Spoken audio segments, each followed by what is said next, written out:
bago tayo mag-umpisa mga chong, pakilike muna na tong video dahil malaking tulong na iyan sa ating munting channel. Well, dahil gusto nga maglaro para sa Barangay Ginebra itong si Bobby Ray Parks Jr.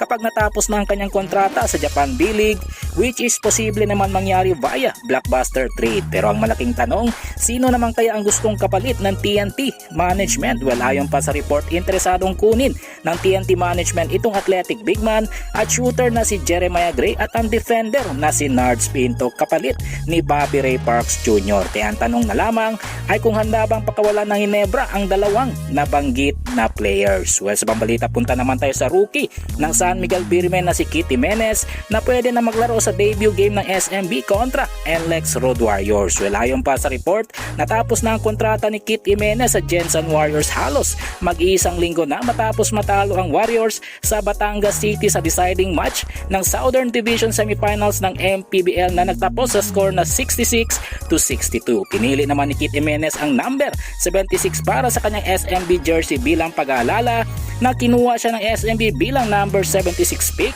sa nakaraang PBA Rookie Draft.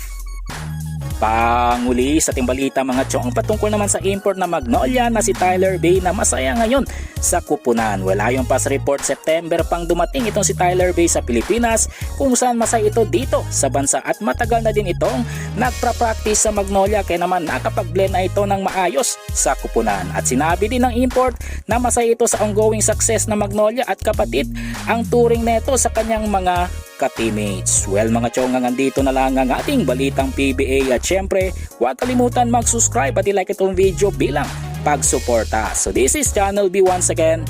I'm out.